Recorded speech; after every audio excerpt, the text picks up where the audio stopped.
how insane it is that the former president tried to do an insurrection. When Republicans talk about January 6th, I unironically become the most libbed up person on the planet because I'm like, dude, you did it. And you're like, you're not even bragging about doing it, even though you did it, got away with it cleanly, and then released everyone that, you know, was arrested for doing some of the more heinous stuff. And you're still like talking about how Nancy Pelosi did January 6th, actually.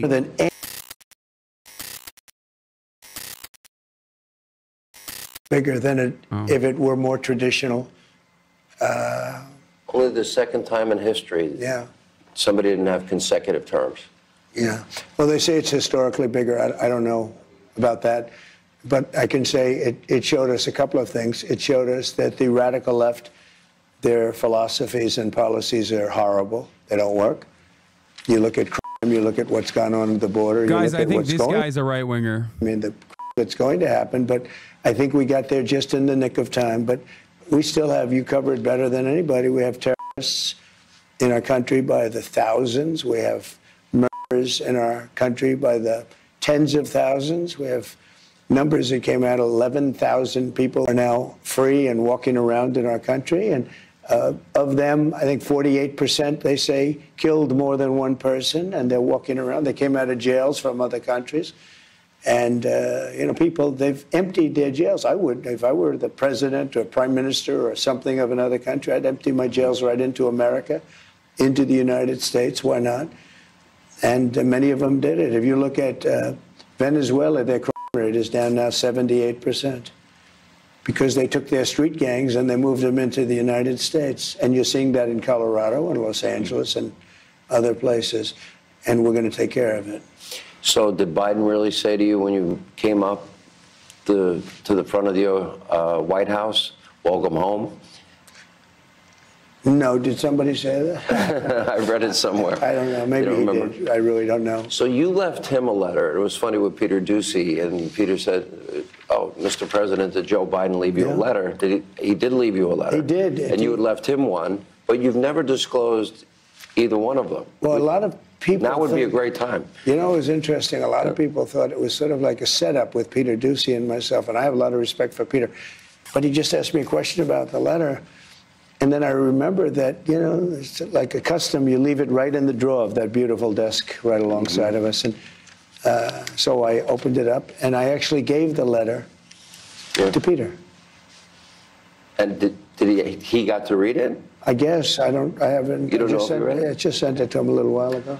All right. Before we get into, there's so much substance. You are inheriting a lot of problems, a lot of things that actually scare me. Yeah. And I want to get to all of that, but I will get to all of that. All solvable problems, Tom. I agree. They're all solvable. Not easy. With time, effort, money, unfortunately, but they're all solvable problems. We can get our country back. But if we didn't win this race, I really believe our country would have been lost forever. Were there moments, I mean, when you think of what they threw at you, and I know you signed this declaration about no more weaponization, and we know that the preemptive pardons came up on Joe's way out, but you were facing a civil trial, a criminal trial, conviction, sentencing, Jack Smith, D.C., Florida, Fani Willis. I mean, you fought through all of that to get back right here in this office. What people don't know is over there's a little red button you push. You scare people. People think it's the nuclear button, but it's really, you know, something else. It's something you use it for a different purpose. But the question I have was, at any point, did you doubt you would be back here?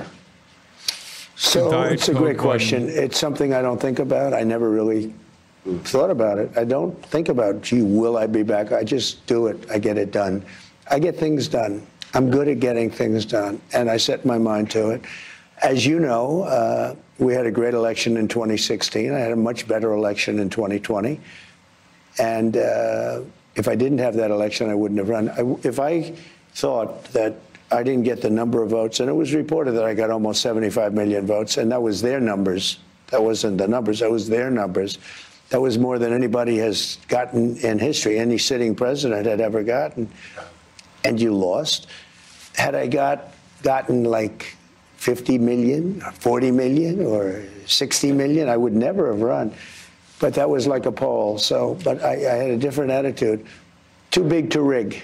Poll came out just in the last 24 hours by Insider Advantage. That's Matt Towery. He nailed 2016, 2020, and 2024. Great pollster, as you know. Right. And he gave you a 56% approval rating. He also said of Congress, and I had a town hall with members of Congress last night, that 70% of respondents want Congress to unite behind your agenda. I watched that show. It was a great show, and you had some great people in the background. Yeah. I know every one of them, and they're really patriots. I just saw the love, you know, as the speaker, who was doing a terrific job. The speaker is answering questions, and I saw the acknowledgement and the love they had. And those are tough people behind him. You know, these are not easy people. There are others that are tougher. I said, well, I don't know. This is a tough group if they want to be. They're not, nobody much tougher. Does Trump not know his BDS? I know, we should cancel him. I think they're going to do a great job. But they have a small majority. You went through over 200 since we've got here. And we have breaking news today that we'll get to in a minute. And especially as it relates to the border and some other issues. But you're going to need to do some of these things legislatively. You will probably play the largest role in uniting them both in the House and Senate. Why is he looking at them like that? Because they have sex chatter. They literally, like, this isn't even homophobia. This is just like straight up like the truth. They have the craziest sex in the Oval Office. I like the concept of the one bill. I guess I said one big beautiful, and that's what everyone faces. Actually, it's sort of a nice sound to it. But I do like that concept. It could be something else. It could be a smaller bill and a big bill. Right. But as long as we get to the right answer. Now, I will say that Los Angeles has changed everything because a lot of money is going to be necessary for Los Angeles. And a lot of people on the other side want that to happen. And North Carolina, too. Fast. Well, they don't care about North Carolina. The Democrats don't care about North Carolina. What they've done with FEMA is so bad. FEMA is a whole other discussion. Do I think Trump is redeemable? All it does is complicate everything. FEMA has not done their job for the last 4 years. You know, I had FEMA working really well. We had hurricanes in Florida. We had Alabama tornadoes. But unless you have certain types of leadership, it gets in the way. And FEMA is going to be a whole big discussion very shortly because I'd rather see the states take care of their own problems. If they have a tornado someplace and if they let that state. Oklahoma is very competent. I love Oklahoma. 77 out of 77 districts. And that's never been done before. I did it 3 times. I mean, think of it. 3 times. Never been done. Ronald Reagan had the record, 56 out of 77. I got 77 out of 77. So you have to love a place like that. I love Oklahoma. But you know what? If they get hit with a tornado or something, let Oklahoma fix it. You don't need. And then the federal government can help them out with the money. The FEMA is getting in the way of everything. And the Democrats actually use FEMA not to help North Carolina. It makes no sense. So I'm stopping on Friday. I'm stopping in North Carolina, first stop, because those people were treated very badly by Democrats. And I'm stopping there. We're going to get that thing straightened out because they're still suffering from a hurricane from months ago. And then I'm going to go to California. Will you meet with Gavin? I don't know. I haven't even thought about it. Look, Gavin's got one thing he can do. He can release the water. There is massive amounts of water, rainwater and mountain water that comes due with the snow, comes down as it melts. There's so much water, they're releasing it into the Pacific Ocean. And I told him, it's a political thing for the Democrats. I don't know. I played the tape. You said it to him in front of him in 2018. I said it to him in front of the media and everything else, and nobody talks about it. The media never picks it up. You put it out. I was so happy to see that tape because some people said, is that possible? They have water coming down from the Pacific Northwest, which has a lot of water. So much water that they'd have to let some of it go at some point. They don't need reservoirs. They don't need any. They're spending all this money on these reservoirs, and they're fake reservoirs. You know, But they're the concrete. reservoirs were empty. The hydrants didn't work, and they're not practicing the science of forestry, which Their is sprinklers didn't work in the homes because they had no water. Think of it. We have sprinklers. Think of it with no water. They didn't have any water. The didn't know you fire had hydrants, sprinklers yeah, in believe them. it, hard to believe. The place has sprinklers. It's nice. But you don't want to lose this office. By the way, how do you like it? It's well. I'm glad. It's great to be back. I'm not going to lie. You know, I've had the biggest people in the world come here. Yeah. And they come into the Oval Office, and they just look, and they want time to look. They're looking around. George amazing. Washington, Honest Abe. One day maybe we can do a tour. We had a conversation, and maybe I shouldn't disclose this, but I will. And it was after the 2020 election. And you asked me a question, and we've known each other for 30 years, so we have a friendship and we have a professional relationship. And the question you asked me, maybe in the end it will be better that if I came back in 4 years. And we talked about history. After World War II, Winston Churchill was thrown out, but they brought him back. Grover Cleveland is the only other American president that did not serve consecutive terms. And my answer to you was, I thought it would be bigger if you came back. It's turning out to be bigger. And I think one thing is happening is people are learning that they can't govern and that their policies are terrible. I mean, they don't want to see a woman get pummeled by a man in a boxing ring. No. They don't want to see men in women's sports in other ways. They don't want to see them, and they don't want to have transgender for everyone. They don't want a child leave home as a boy and come back 2 days later as a girl. A parent doesn't want to see that. And there are states where that can happen. Oh. They don't want to see taxes go through the roof. Like, this is the only group of people they want to raise your taxes. They say, we want to raise your taxes. You know, if they don't work with us on the Trump tax cuts extending, that would mean it would go back to the taxes. We got the largest tax cut in history. That would mean the taxes would go up more than any tax hike in the history of our country. And normally you'd say that's got to be the easiest negotiation in history, because if they did that, how could they ever win an election? But they'll fight us on that. They fight us on things. It's incredible. Here, I ran into... They don't use common sense. In my opinion, the Democrats don't use common sense. And that's common why sense won the day in the election. Yeah, but you know the amazing thing? I'm watching now. Now it's time, and, you know, a few months have passed, and the election's over, and you see what happened, and it was a rout. I won all 7 swing states, and we won by millions of votes, the popular vote, millions. And nobody can even believe some of the numbers. And how about with African Americans, with Hispanics, with everything, how well we did? Nobody can believe the numbers. How about with youth? I won youth by 36 points. Now, maybe that's because I went on TikTok. I don't know. But I'm starting to have a very warm spot. TikTok is going to be sold, right? I think TikTok's going to be stay around. People like I'll tell you, people want to buy it. People want to buy it. But those that say they know say it's a spying app for the communist Chinese. But you can say that about everything made in China. Look, we have our telephones made in China for the most part.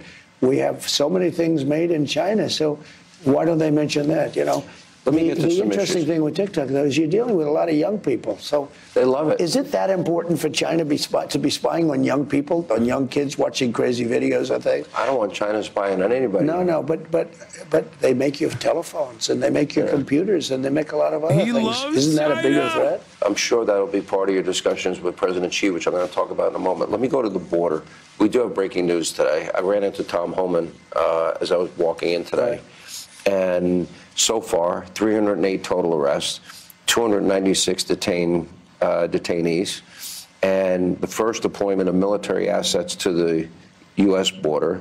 The deployment includes active duty troops in the National Guard. Right. And here's my biggest fear and concern beyond the Iranian assassination squads is we now know 14 million. We don't know how many gotaways. We don't know the total number. But we have known terrorists in our country. We have known murderers, rapists. We have violent criminals, cartel members, gang members. Now, I would imagine if you came from Iran. Insane to me that they just like genuinely say that the Democratic government deliberately and knowingly, and the law enforcement agencies deliberately and knowingly brought these people into the country. An attack on our homeland. Like, it's such At a a moment's psychotic notice. take, but it's actually extra crazy that we don't even like think that's a weird thing that they're saying.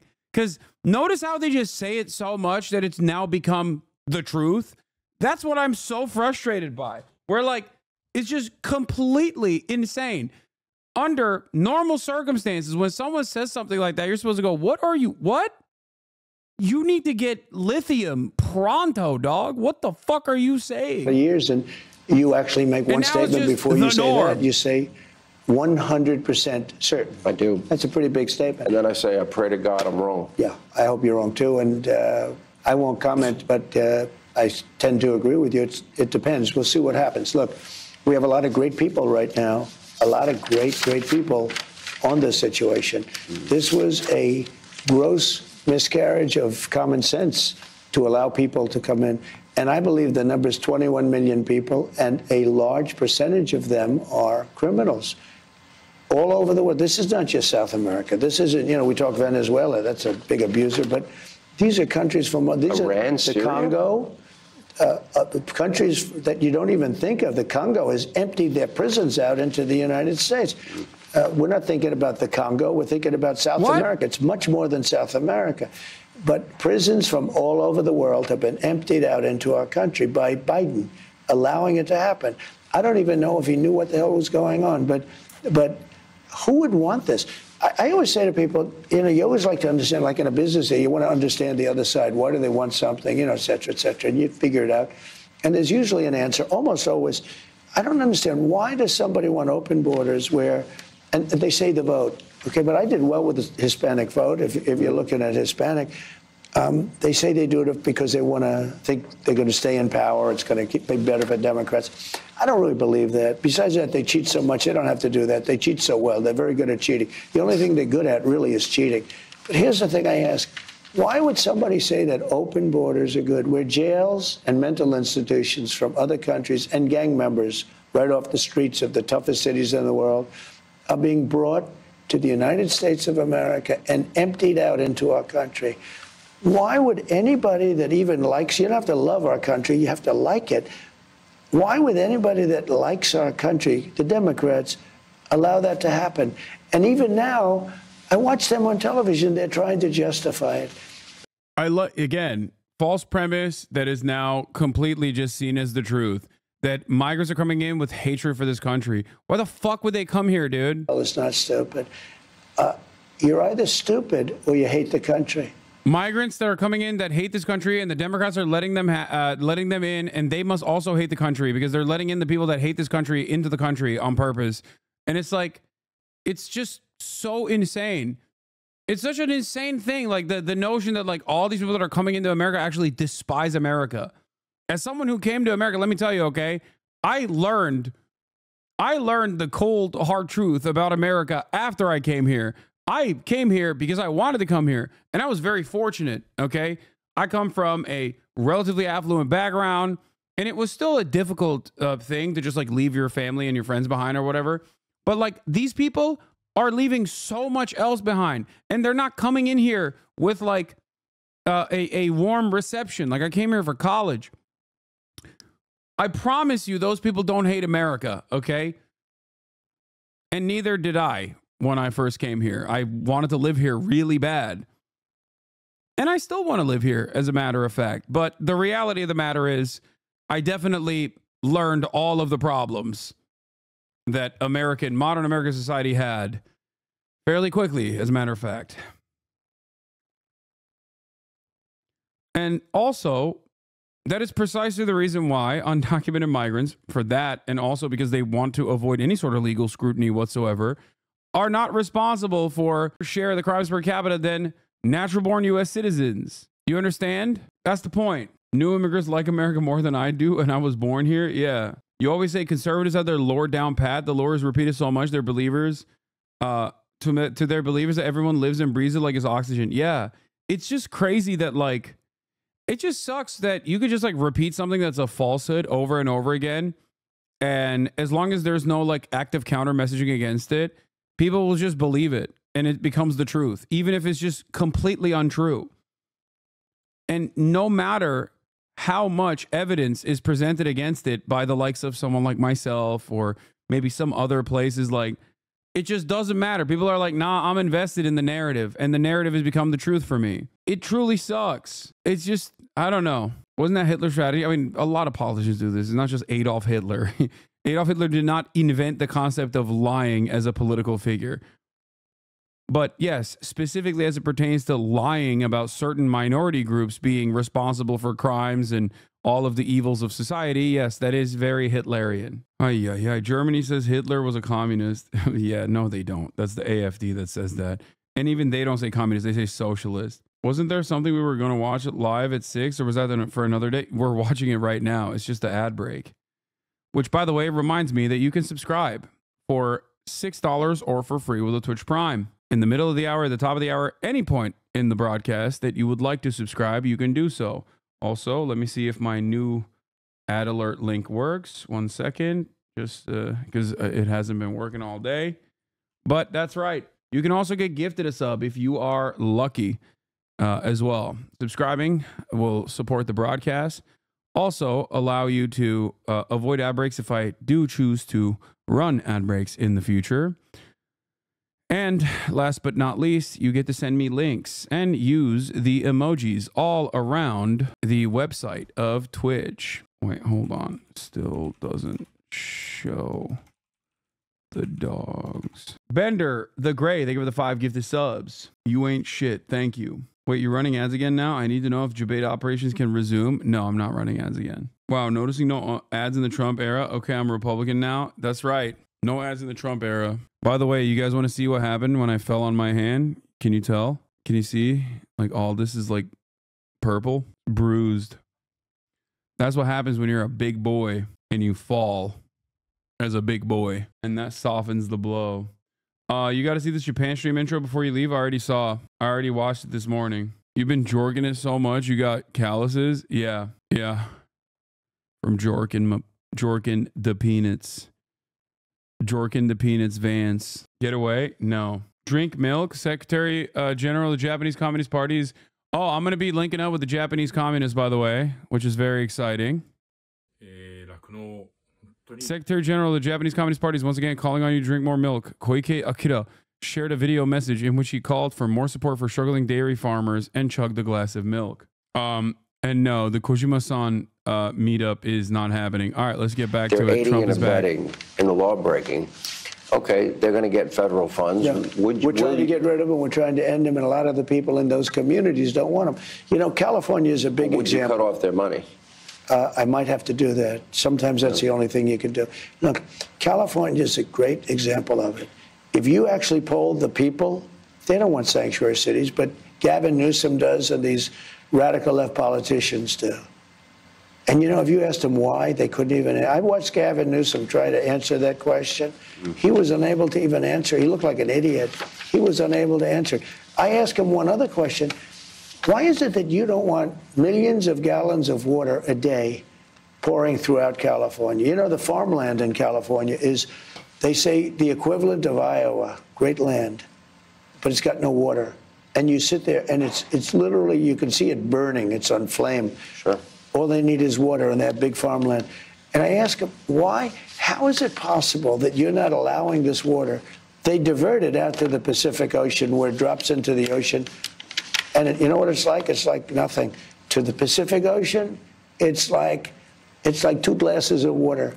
It's nothing.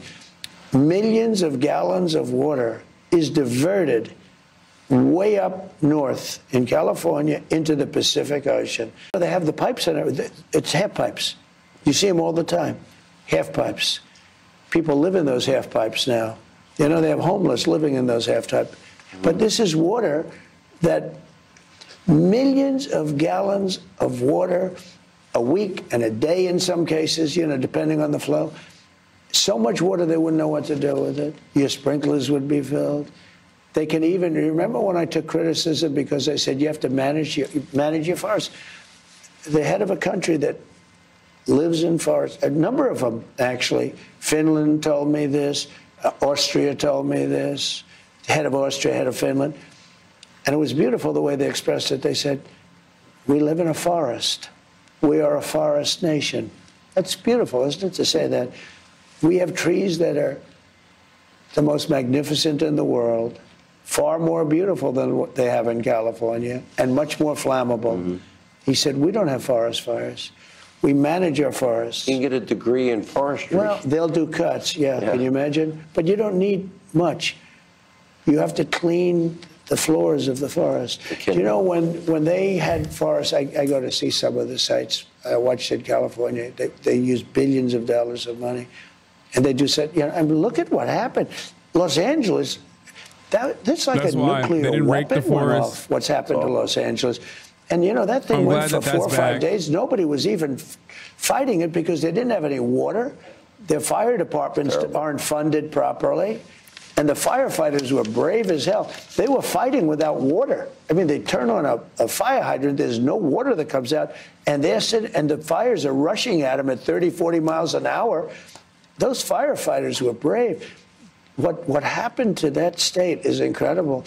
And then you listen to, I remember when Ron DeSantis and Gavin Newsom were debating on your show. Yeah.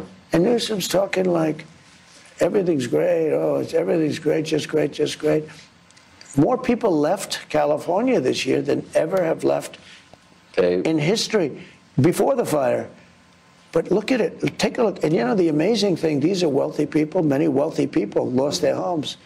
I saw somebody on television, one of the wealthiest people, one of the most powerful people in the country, being interviewed as though he were a vagrant.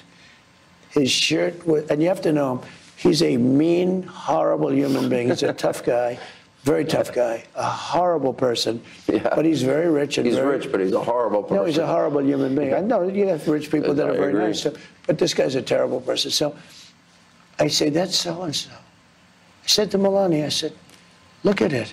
They were interviewing him as a guy that lost his house. He said, they took my house away. And he's literally in his underwear and his T-shirt. It looked like he just got out of the bedroom. And I say, that's one of the wealthiest guys in the country. Look at this guy. Take a look at him. Someday I'll tell you the name, maybe after the interview. Okay. But you won't even believe it. But he was on television as somebody that, and he was complaining they wouldn't let him go to his house, which was on fire. They wouldn't let him go because, you know, they don't want him to die. You know, some of the wealthiest, most powerful people lost their homes. And it looked like our country was helpless. This fire was just raging, and then it would catch to another air, another air, another air. There was nothing. It took a week and a half, and I've never seen anything like it.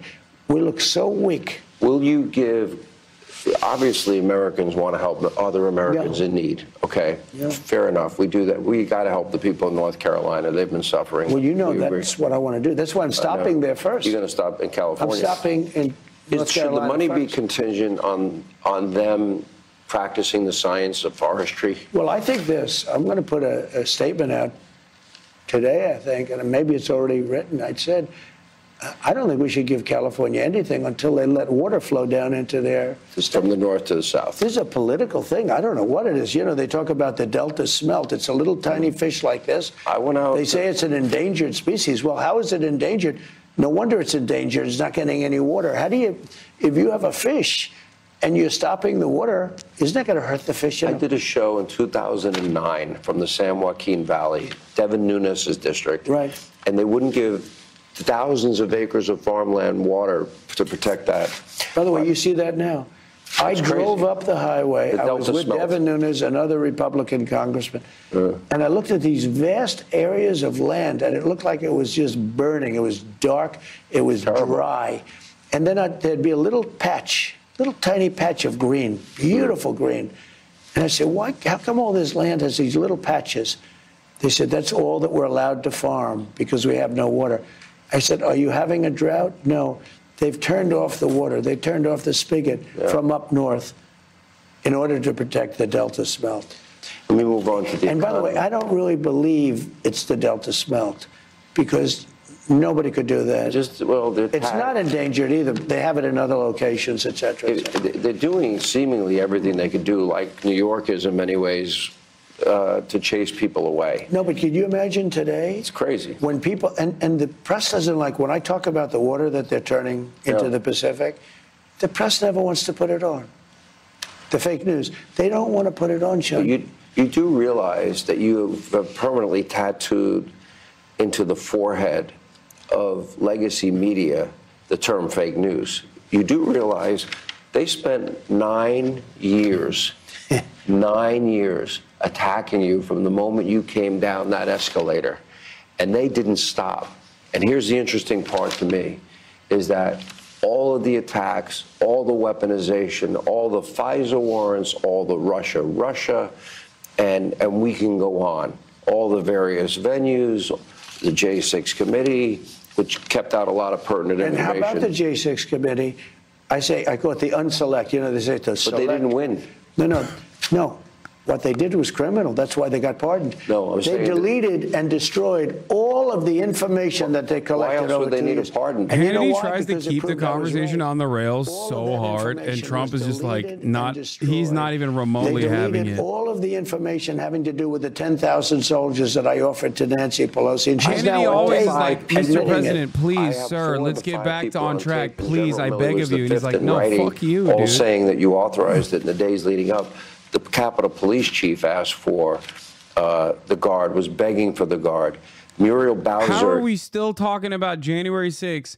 Like, liberals talking about January 6th is annoying, but at least they're on the right side of being like, look at how insane it is that the former president tried to do an insurrection.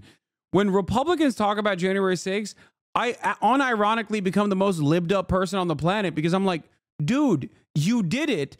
And you're like, you're not even bragging about doing it, even though you did it, got away with it cleanly, and then released everyone that, you know, was arrested for doing some of the more heinous stuff. And you're still like talking about how Nancy Pelosi did January 6th, actually. More than any person in the history of Congress. She lost by a number that nobody has ever lost. Like, the Republican January 6th position is so insane. It's done by Antifa. It's done by Nancy Pelosi. It's done by my most loyal servants, and that therefore they must be released. It wasn't actually an insurrection, but if it was done by Antifa and the FBI, even though the FBI was under my control at the time because I was a fucking president. And also Nancy Pelosi personally called off the National Guard, knowing full well how Antifa would operate, but it's also my fans because I released them from prison. It doesn't make sense. Was funding the Wuhan virology lab. There seems to be text and messages and emails that went back and forth. You talk about the unselect committee, as you call it, the January 6th committee. They had a predetermined outcome. General Milley, all these people, the Biden family members. Joe Biden ran and said he would never do preemptive pardons. It was an issue that came up when you were leaving your first time. He heard that I was going to do it. I didn't want to do it. I was given the option. They said, sir, would you like to pardon everybody, including yourself? I said, I'm not going to pardon anybody. We didn't do anything wrong. And we had people that suffered. They're incredible patriots. We had people that suffered. You had Bannon put in jail. You had Peter Navarro put in jail. You had people that suffered. And far worse than that, they've lost their fortunes. They've lost their nest egg, paying it to lawyers. And those people, and people said, and they wouldn't have even taken, most of those people, they wouldn't have even taken a pardon. This guy went around giving everybody pardons. And you know, the funny thing, maybe the sad thing, is he didn't give himself a pardon. And if you look at it, it all had to do with him. I mean, the money went to him. Should Congress investigate that? Well, I don't know. It's, you know, you ordered the DOJ. I've always been, look, he didn't give himself a pardon. And he didn't give some other people a pardon that needed it. And I heard Schiff went to him and just begged him for a pardon, because Schiff is a crook. Yeah. Schiff is a crooked guy. He's a crooked politician. He made up the story about Russia. He totally made it up. You know, he's a storyteller. And then after he made it up, they found out that there was a tape of the conversation made by, you know, I guess, The State Department, I don't know. When you make calls, they make tapes sometimes, not all the time. He but was the one sometimes. talking to the Russians. So he, in the meantime, made up the conversation, totally made it up. About there was no quid pro quo, just there was a perfect call. It's quid pro Joe. Tim Scott was the first one to come. He read it. He said, "This is a perfect call." What are No, you doing? that's You're- crazy, man. Still talking about this shit, bro. This is crazy. Oh my God. The egg prices, man. Talk about the egg prices. What the fuck happened to the egg prices, dog? I thought you were going to lower the egg prices. He went to Biden and he demanded a pardon because he thought he did something. He knew he Benny did Thompson something. won the chairman of that committee. Benny Thompson destroyed. Yeah, someone also pointed this out in the chat, but like anytime I see this fucking doddering old fool ramble about phone conversations that he had that caused him to be impeached, I'm reminded that the Democratic Party lost to him, and I can never forgive them for this. Like the Democrats lost to that. Okay, just remind yourself every time you hear this old man ramble about nonsensical bullshit, remind yourself that the Democratic Party lost to that guy not once, but twice. Okay, not once, but twice. And the second time was after he literally tried to do an insurrection. Oh my God. There is perhaps no greater damning indicator of the demise of liberalism at the global stage than that. There's nothing. You cannot, if you were to take liberalism out back and put a bullet in the back of its head, it would look like this. Okay? It's so crazy. It's so crazy. And worst of all, they're still trying to be like leftists didn't vote hard enough or whatever the fuck they're saying. And it's like, it's day two, man. It's day two. I'm already losing my mind. It's day two. And holy crap, it's so bad. It's just so fucking bad. Oh, I saw this, by the way. I saw this. Inside former VP Kamala Harris marriage turmoil as Doug Emhoff scandals are blamed for losing the presidency. As a Doug head and as a obvious hater of women and a participator of misogynoir, I am Doug's most loyal soldier, okay? Put me in a missile and launch me at the suburbs, Doug. I am your Fedayeen, okay? I am a Salafist who reads only from the book of Doug. How dare she? How dare she? That's crazy. Doug just wanted to be gay, okay? He just wanted to be gay, but no, the Democratic Party had to force his gay ass to go and do a phony marriage with Kamala Harris. Okay? They ruined this man's life. They ruined this man's life. But now President Donald Trump has been sworn into office for sore loser Harris. It is now all about the blame game, and her target is flipped to her deadweight husband as she weighs it. Wait, what? This is crazy. One source exclusively told Daily Mail there's plenty of blame to go around as far as Kamala's concerned. I don't believe this. This is an insane thing to say. Doug did Kamala no favors during the election. Frankly, he looked like a hypocritical ass after the bombshells that he got his child's nanny pregnant while married to his first wife and assaulted his ex-girlfriend on the heels of his I am woman crusade. What? What? Was that even a thing that Doug did? Like, what? Dog, this had no motion. No one, who wrote this article? Someone who is just like on crack? Did Doug do this stuff? And even if he did do this stuff, which I don't know if he did this stuff or not, but even if he did, I had no fucking clue. And I'm an active Doug head. So I don't think this actually made headlines at all. Like, guys, one thing that you need to understand here. I'm not saying that what this is untrue. This statement in of itself is untrue. But what I will say is that if true, these statements, the power that this had on Kamala Harris's campaign is greatly overstated. Okay? Greatly overstated. It's ridiculous. I didn't even know about this. Like this. Did any of you know this? So obviously it had no impact on the election. That's my point. Okay. all jokes aside, Doug is so much a side character, so much of an NPC that apparently he was a monster and virtually no one cared to check, because I had no idea that this was the case. And if I didn't know that this was the case, I'm certain most people didn't know that this was even remotely important, let alone consequential for the election. Milkshake Doug. Read my history. Lamau, someone who's friends with Ella, it definitely made the rounds. And the story is true. It was her teacher. Damn, let's get Ella Emhoff on the show. I'm not supposed to talk about this. Get Ella on the show. Get Ella on the show. All right, here's Trump. Is about people that were convicted or involved in incidents where they were violent with police. Why did they get a pardon? A number of reasons. Number one, they were in there for 3.5 years, a long time. Right. And in many solitary confinement, treated like nobody's ever. Bro, you know what's funny? I know why his ass is tweeting this. I'm sorry. A lot of people said this as well, but I know why his ass is tweeting this. Okay? 336,000 likes.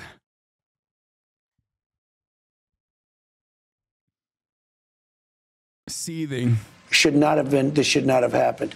And the other thing is this, some of those people with the police, true, but they were very minor incidents, okay? Wait, first of all, people saying you're being parasocial or whatever, I know for a fact, okay, on background, can't reveal my sources, but I know that he knows who I am, and it is because of the Grimes collab. I know that he knows exactly who I am because of the Grimes collab. They had to be collected. Make no mistake. And then they go on television and act holier than thou about this one or that one. You had 1,500 people. It's a lot of people. Do you know, they were looking for new people 2 weeks ago. They were looking, wait a minute, they were looking to charge new people. They have a woman who's 76 years old that they said made a statement that was a little bit out of line years after the fact. This was a political hoax. And you know what?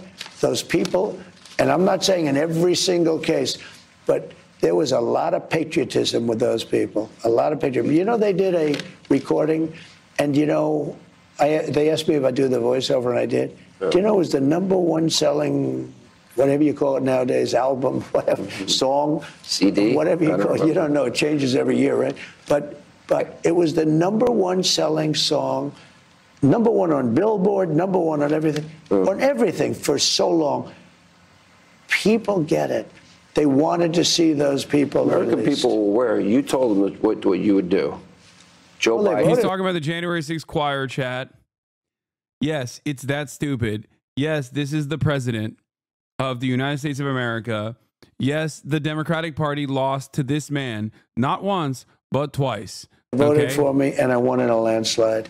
And that was only one of the many reasons. Joe said he would not do preemptive pardons back in 2020. Chuck Schumer said it. Schiff said it. They all said it. The media said it. The precedent that he set on pardons is amazing. That's a much bigger story, but people don't like talking about it. He pardoned everybody, but he didn't pardon himself. And remember this, those people that he pardoned are now mandated, because they got a pardon, to testify, and they can't take the fifth. Should Congress investigate that? I think we'll let Congress decide. Would you want the Attorney General to investigate it? You know, I was always against that with presidents and Hillary Clinton. I could have had Hillary Clinton, a big number done on her. Have you changed your mind? And I didn't want to. Well, I went through 4 years of hell by this scum that we had to deal with. I went through 4 years of hell. I spent millions of dollars in legal fees, and I won. But I did it the hard way. It's really hard to say that they shouldn't have to go through it also. It is very hard to say that. Joe Biden, remember this, Joe Biden got very bad advice because like he has in everything. Hunter's laptop. He got bad advice on Ukraine. He got bad advice that war should have never started. He got bad advice on Israel. He got bad advice on the way he got out of Afghanistan. We should have gotten out with strength and dignity, not like a bunch of losers. Joe Biden has very bad advisors. Somebody advised Joe Biden to give pardons to everybody but him. They wanted to take care of. Yeah, but Sean, they wanted to. I don't care. They're yelling at me. This is more important because right now the economy is going to do great. I want to know about I'm here, so the economy. But you have to understand, he had bad advisors on almost everything. It's like in the old days when the Secretary of State said he never made a correct decision on foreign policy. Joe Biden got very bad advice. You've been through, you had two would-be assassins. You came within a millimeter of losing your life in this whole process. I know you kind of are somebody that compartmentalizes because I've known you so long, but do you ever think, and you said this in your inaugural, that you really believe God saved your life so that this was your destiny? Explain that. Well, I do believe that. I've had people that really know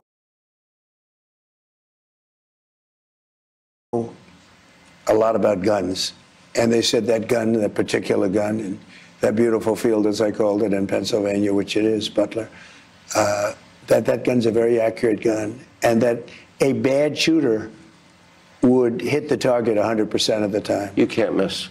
Okay, from that distance. Yeah, from that distance. I mean, to me, I don't know as much about it. They said it's like for a golfer sinking a 1-foot putt from that distance. And my son Don and my son, both of them, Eric, they're great shooters. Both of them are great shooters.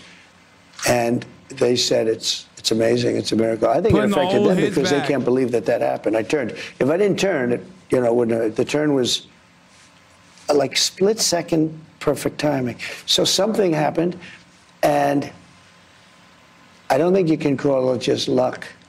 The chance was like 1/8 of a second, or we wouldn't be sitting here. Think of it, in a volume of time, 1/8 of a second, I was in the right position. Do you believe that moment, people say to me, they see a change in you. Do you believe you changed? Is this, for example, increased your faith in God? Yes, I think so. I don't think I've changed, but I think that has taken place, yeah. Because when you look at statistically, I should never be here. I mean, if I don't turn I'm looking at an immigration chart, my favorite chart ever in history. Yeah. Even if the numbers were bad, I would. I mean, we're talking about assassination, and you're telling jokes. Can you believe it? No, but it's terrible. No, I remember that day. Like when I turned, and it had to be at an exactly 90-degree angle, and I said, "Throw down the chart" or something to that effect, and they bring the chart, and I'm literally looking exactly at the right angle. I couldn't have even been a little further or a little bit less. It would have whacked.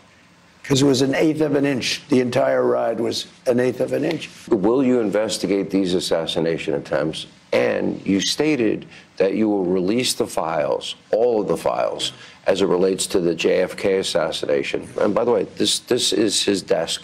Yeah, that's right. This is where John Kennedy, little John Kennedy. Bro, he's been lying about this shit. He's been lying about this shit since like 2016, 2017. Parent, this was going to happen in the first So many term. people have asked me to do that.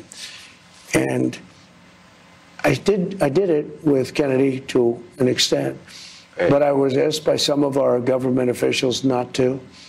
And, you have to respect them. I was actually asked by Mike Pompeo, who's Secretary of State, not to. And I felt he knew something that maybe, when he asks you not to, you sort of say, why? And he felt that it was just not a good time to release him. And you might ask him why. Maybe he'll deny that even. But he did. He asked me. And some others also, though. They didn't want the Kennedy stuff released. And they're professionals, and I respect them. And they're working for me and the country. They're working for the country. And so I didn't release. But I'm going to release them immediately. Upon we're going to see the information. We're looking at it right now. More Hannity from the White House as we continue.